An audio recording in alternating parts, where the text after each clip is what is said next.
Aminata was finally happy. After a life marked by humiliation, silence, and abandonment, she was now seen, heard, loved. With Chinedu, she discovered what it was like to have choices, what it was like to breathe without fear. But there was something that wouldn't leave her alone: the past. No matter how much she tried to live in the present, that old shadow insisted on calling her back. Who had been her mother? Why would someone have reasons to tear her from her arms? And most painfully, how was someone able to erase her history, as if she had never existed? It was then that Aminata made a decision that would change everything. She would go after the truth. And what began as a simple search for answers revealed what greed, ambition, and the desire for power are capable of doing to a family. Aminata lived peaceful days with Chinedu. The mansion was now a home filled with laughter, comfortable silences, and dreams being woven together. But not even the most secure love could silence the restlessness of a blank past. No matter how hard she tried to focus on the present, something throbbed inside her, the desire to know who her mother really was. It was not enough to have found her family again. She needed to understand the reason for everything: the kidnapping, the abandonment, the voices that were always silenced before they could be explained. On a rainy Saturday, while the mansion slept in silence, Aminata went up to the attic. The smell of old wood and the creak of the floor beneath her feet accompanied her as she rummaged through dusty boxes, and it was among old blankets and forgotten albums that her eyes found a leather-bound notebook with initials engraved in gold: C.N.C. Her heart raced. These were her birth mother's letters. This was not just an object, it was a bridge to everything she had never known. The diary was worn, but intact. The first pages were soft, full of dreams and sweet reflections of a young woman waiting for her daughter. But as the pages went by, the tone changed. The words became denser, more tense. There was fear between the lines, painful forebodings that took shape. It was as if each line had been written with urgency, as if someone feared they would not have time to finish what needed to be said. One paragraph in particular made her stop. It spoke of a dispute between siblings, of a disputed house, of a dark look that Kioma could not ignore, of veiled threats that, although never formalized, echoed with the force of a sentence. The mother knew she needed to protect her daughter. She felt something approaching, something that could erase everything she was trying to build, but she did not know what. Aminata closed her diary for a moment and stared at the rain-fogged window. Her chest ached. Did this explain the nights Kioma woke up scared? The notes hidden in books? The whispered prayers when you thought no one was listening?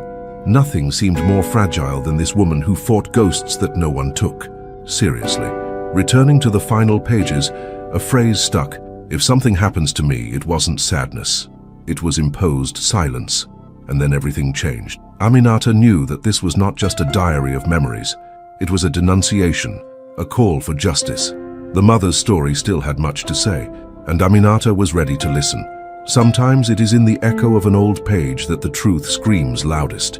Anyone who feels the power of stories like this knows it's not enough to just listen, because what comes next, it's not just a continuation, it's a settling of accounts with the past. Kioma was pregnant and felt deep down that she would have a girl. It wasn't just a hunch, it was a gentle certainty that vibrated within her like a promise of rebirth. She prepared her layette carefully, talking to her belly as if she were talking to an old friend. She waited with tenderness, but also with fear. The house where she lived, inherited from her deceased parents, had become a place of tension. The three siblings, Chinedu's father, her, and the youngest, Kelechi, inherited equal shares of the family land, but the division never satisfied their egos. Kelechi, the youngest brother, had always been the most ambitious. He saw Kioma as fragile, incapable of managing such a valuable asset. When she decided to live in the house she had inherited, he exploded. There was a heated argument weeks before the birth. His words still echoed off the walls of the house. "You will not take what is rightfully mine." Kioma tried to ignore it, move on with her life, and protect the peace for the sake of the child. But deep down, she knew that this was no empty threat. It was a promise of destruction. When Aminata was born, joy lit up the house for a few days, but fear also grew. Kioma noticed shadows lurking around, doors ajar, people who had once been friends moving away, whispers on the phone. Nothing concrete, but everything unsettling. 3 days later, the girl disappeared. No one saw anything, no one heard anything. The searches led nowhere. Grief consumed Kioma, who slowly withered away. Many said she died of sadness, but the diary that Aminata found revealed another truth. Kioma suspected that Kelechi had planned everything. She had no proof, but she had a mother's instinct, and she wrote clearly, "If something happens to me, it was no accident. It was him." The revelation cut Aminata like an invisible blade. The same man who had stolen her mother, perhaps now he was a threat to the life she was rebuilding with Chinedu. Kelechi had disappeared years after the crime. Some said he had gone into exile out of remorse. Others thought he had been silenced by rivals. But what was frightening was what no one said, that he was still lurking nearby, like a sleeping snake waiting for the right moment to strike again. When she told Chinedu everything, he turned pale. The house where they lived was the same one where it had happened, the same one where Kioma had been threatened, the same one Kelechi had sworn to take from her hands. Maybe it wasn't just old history. Maybe the danger still lurked, and maybe the next victim wouldn't be just Aminata. The name Chinedu was also etched in the eyes of the past, and now it was too late to pretend not to see it. It had all started again, but now she wasn't alone. Do you believe that a mother's heart can sense danger even without proof? Comment, Kioma knew, because some truths love whispers before the world even realizes. In search of answers, Aminata and Chinedu traveled to the village where Kioma used to spend weekends with her husband, before the tragedy that would forever mark their lives. It was not the place where she lived, but a loving refuge, a simple piece of land surrounded by ancient trees, a crystal-clear stream, and the discreet sound of nature. The property was abandoned, but it preserved remnants of a peace that seemed to have existed there, as if time had stopped in respect for the pain that came later. Kioma lived in the main house of the inheritance, but that corner away from the hustle and bustle of the village was where she smiled the most, where she talked about the future of the daughter she was still carrying in her womb, where she embroidered little clothes with the initials she had already chosen, ANC. The house was still standing, even covered in dust and dry leaves, carrying faded photographs, embroidered sheets, and toys that were never used. Every detail told an unsaid story. Every silence had weight. As they explored the interior of the house, a lady with firm steps and a stern expression appeared at the wooden gate. Mama Ifeoma. She introduced herself as the mother of a young woman who had worked with Kioma at the time of her abduction.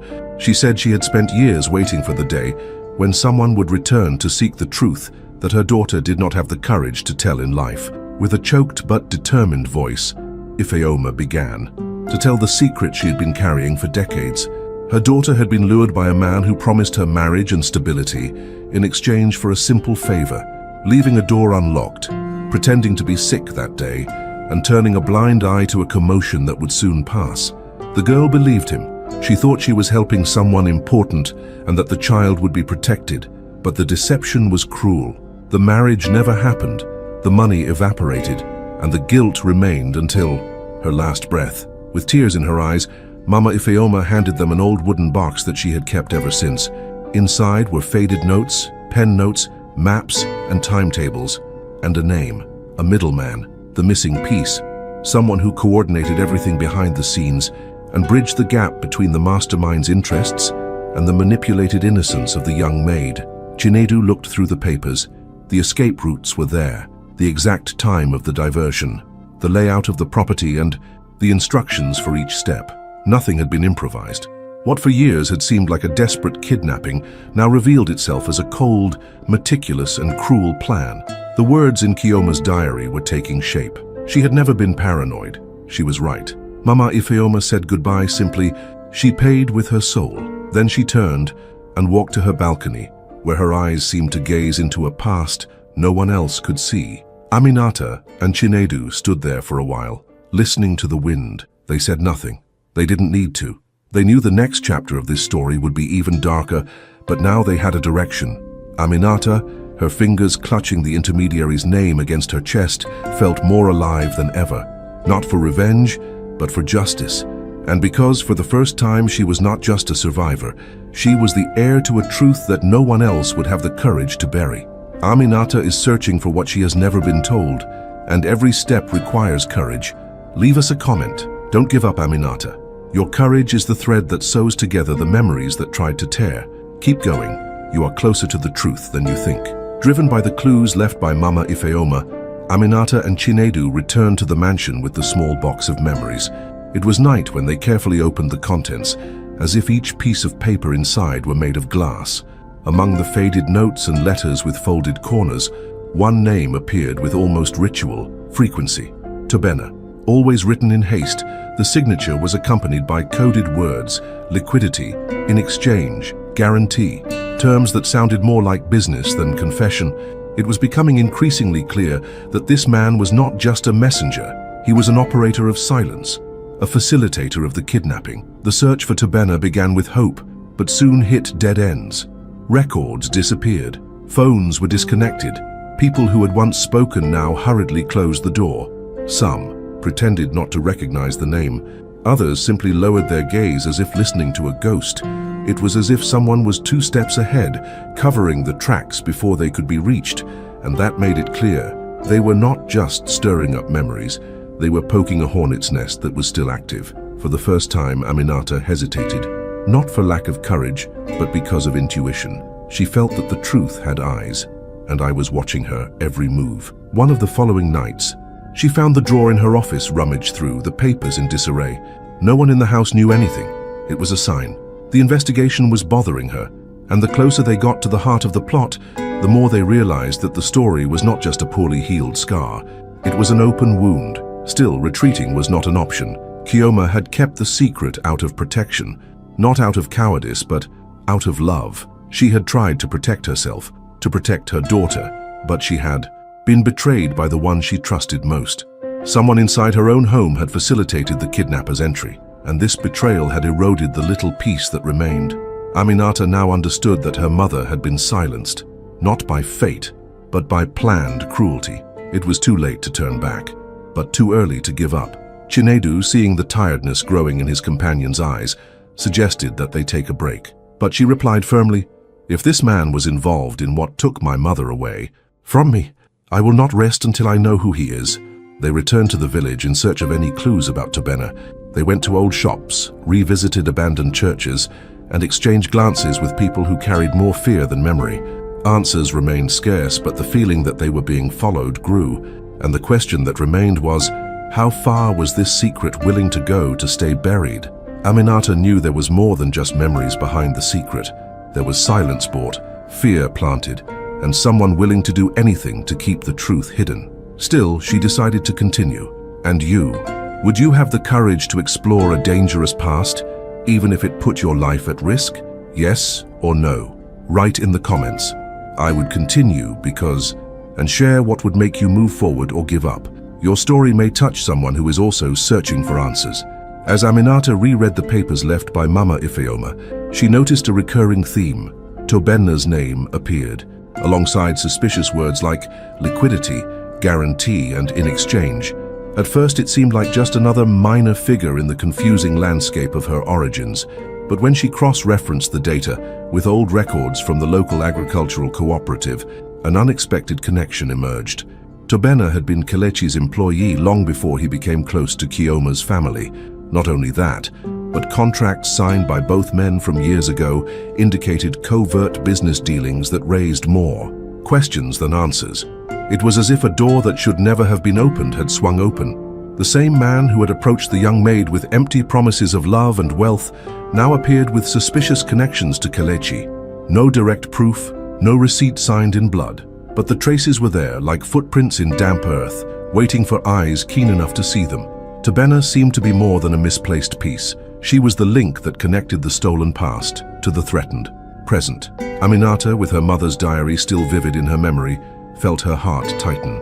The name Kelechi, the one that haunted the lines, now had a face next to it. The notes she had found contained cold terms: transfer, verbal confirmation, unwritten term, but the coldness of the papers could not disguise the heat of the approaching truth. It was as if, finally, the story was beginning to show its skeleton. They decided to go after Tobena, but the once active figure seemed to have evaporated. No fixed address, no valid phone number. Former colleagues were hesitant to answer. The establishments he frequented? Empty. Even old photos in digital archives had disappeared. It was as if the name had been carefully ripped from the fabric of time. But for Aminata, each absence was a confirmation. Someone wanted him out of reach. And it was no coincidence. Chinedu also began to notice the signs. Documents that had once been organized were now out of place. Folders were turned over. Photos were missing.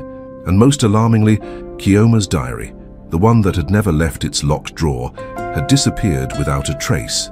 No one had visibly broken into the house, but someone had been there, and he knew exactly what to look for. The mansion was no longer a refuge. Every sound at the gate, every shadow in the garden was an unspoken warning. Aminata began to distrust gestures that had previously been commonplace.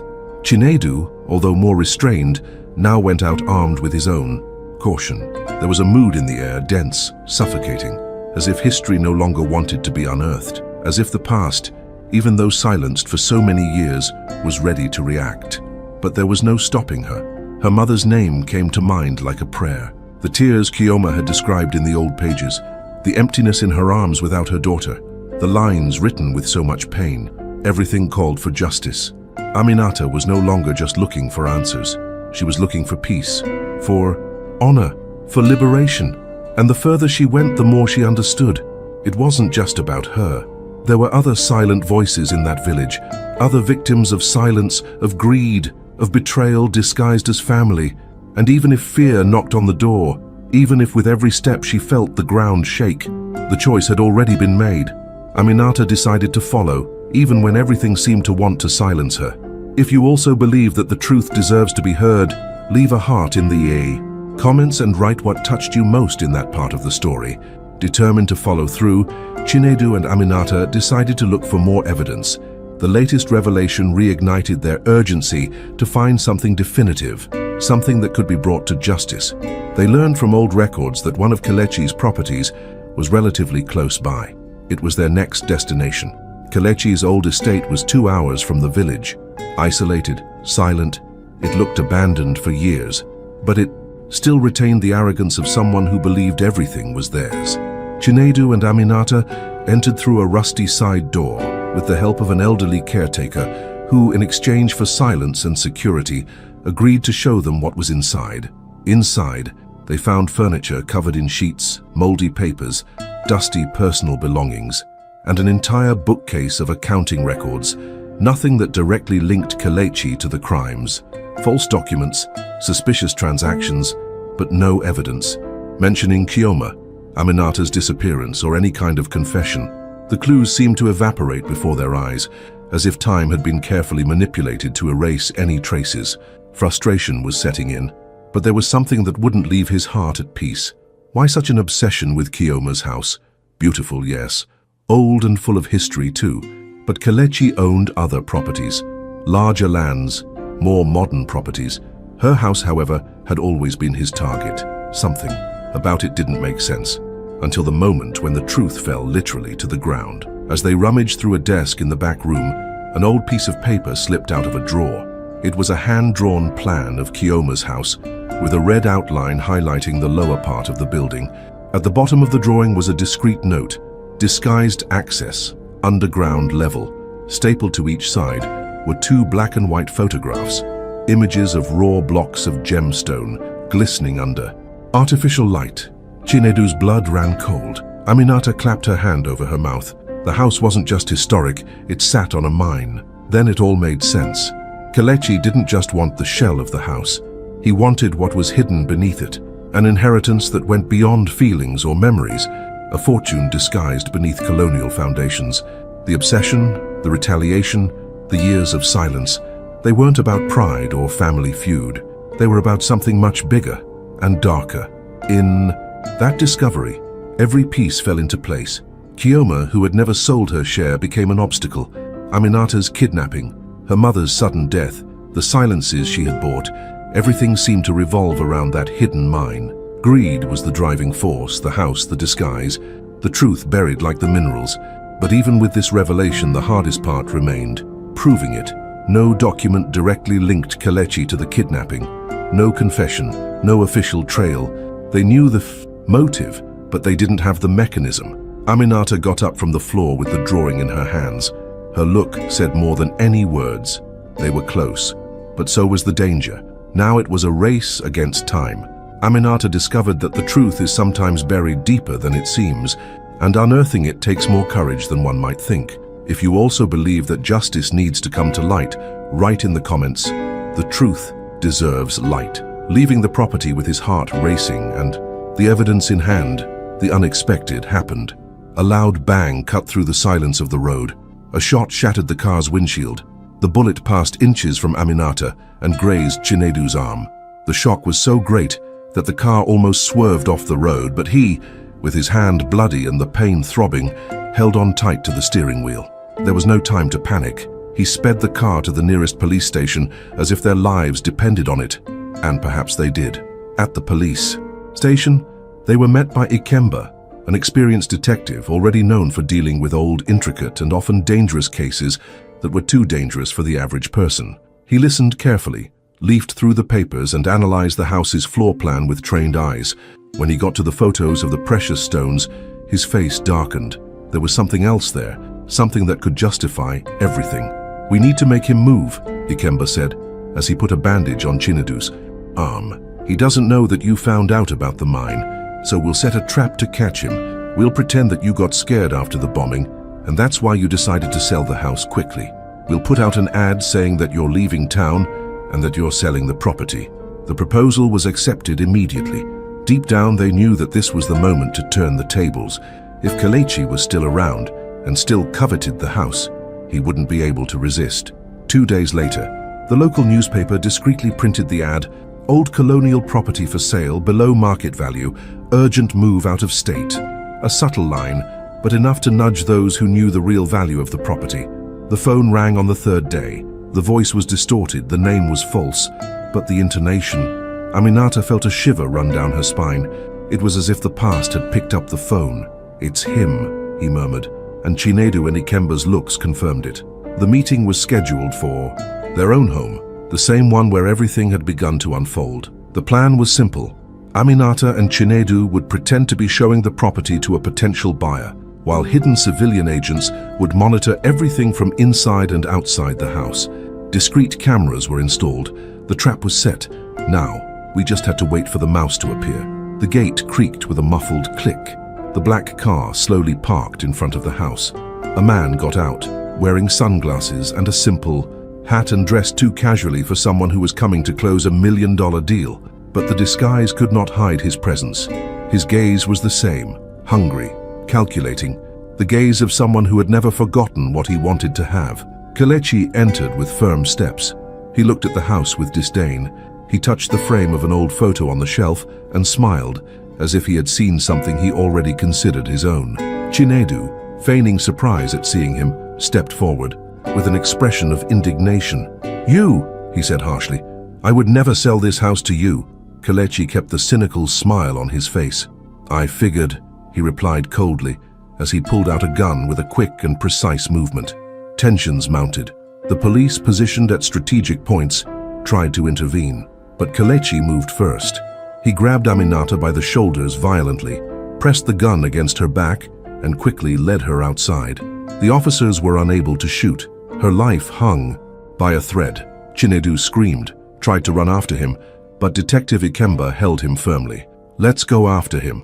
Trust me," he murmured, already calling for reinforcements over the radio. The getaway car sped through the damp streets. The rain began to fall lightly, making the asphalt slippery. Aminata sat in the front seat, silent, her gaze fixed, her heart beating like a war drum. She knew she had to resist, for herself, for everything she had rebuilt. On the sharpest curve of the dirt road, the car skidded. Kelechi tried to control it, but lost control. The impact was sharp, brutal. The side hit a tree hard. The world went silent for a few seconds. The rescue team arrived with sirens and lights cutting through the night. Kelechi was no longer breathing. Aminata was urgently removed. Unconscious, she held her hands to her stomach as if protecting a precious secret. In the hospital, the tension was suffocating, until the doctor appeared in the hallway with a serene face. "She's out. Of danger. And the baby, too." The announcement came as a blessing. Chinedu's eyes widened. "Baby?" The doctor smiled. "Yes, she's pregnant. I didn't know it yet." The silence was broken by a sigh of relief. The news spread like heat on a cold night. When Aminata opened her eyes, she saw Chinedu beside her, tears in his eyes and his hands holding hers tenderly. She smiled, and in that white room, where before there was only anguish, now there was life, a new cycle, a new chance. She survived the past and now carries the future within her. Comment with #SilentMiracle, because even in the midst of pain, God plants promises.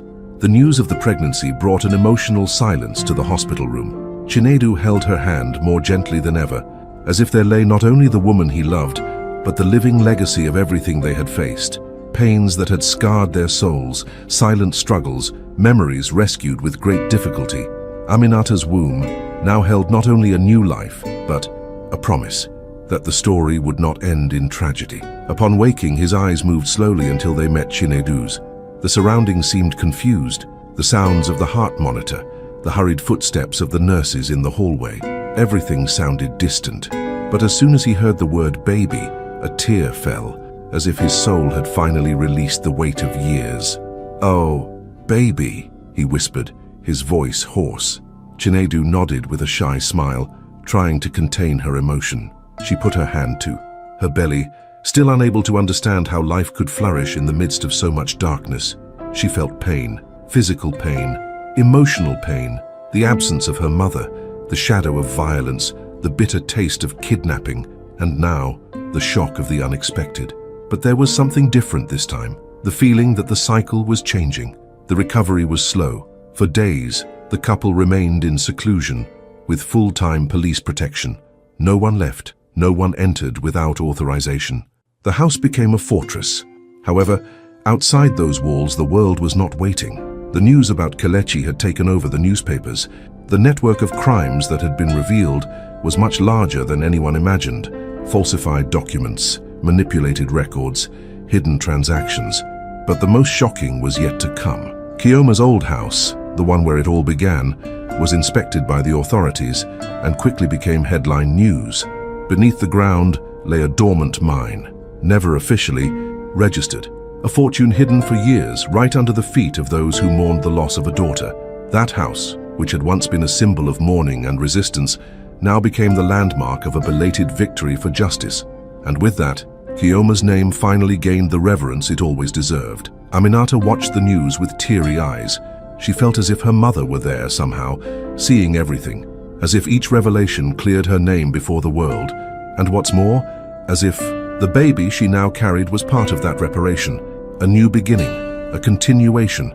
At night, between appointments, he liked to walk slowly through the hospital corridors with Chinedu. They spoke little. Sometimes they just watched the world outside, breathing calmly. Hope, so rare in their lives, began to take hold in simple gestures. A look, a touch, a silence. The doctor said it was a miracle that she and the baby were okay, and maybe it was. But deep down, they knew.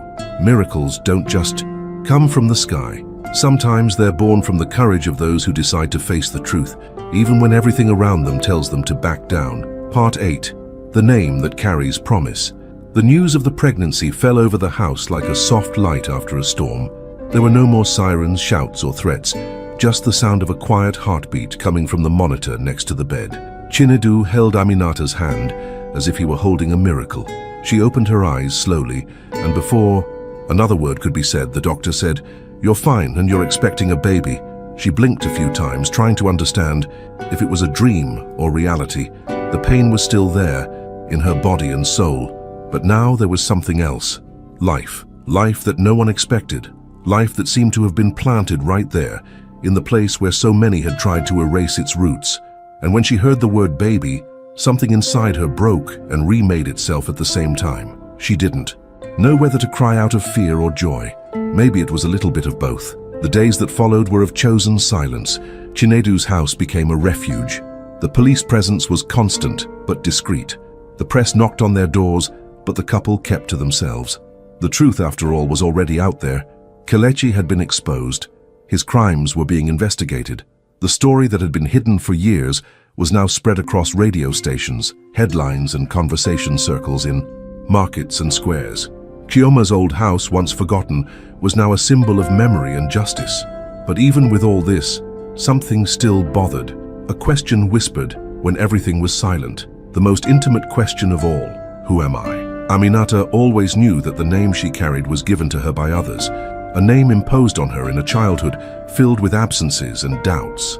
Now, about to become a mother, she felt the urgency to know what Kioma, the woman who carried her, who fought and suffered, would have called her. Kioma's diary had been stolen during the raid on the mansion, but among the few belongings left in one of the boxes recovered from the old house was a small baby outfit, hand-embroidered with threads faded by time. Sewn on in simple, almost childish letters was the name Amaka. Alongside the piece, a brief note on yellowed paper read, "If my daughter ever returns, let her know that her name was chosen with love, Amaka, because she is the promise that even in pain God still sees us." Aminata held the little garment with both hands, as if rescuing the last thread of an interrupted story. She touched the embroidered letters with trembling fingers and smiled through her tears. This was not just a name. It was confirmation that even before the chaos, Kioma believed in a future of hope. It was as if her mother had left a seed buried, and now it was blossoming in her daughter's womb. When she told Chinedu, he didn't respond right away. He just hugged her. Then, with tears in his eyes, he said, "Then let it be Amaka, because you are, yes, the living promise that God still sees us." And in that moment, the past stopped being a burden. It became a bridge. The name left behind by love was not a sad memory. It was a new beginning. Aminata's journey reminded us that some truths may be buried, but they are never forgotten.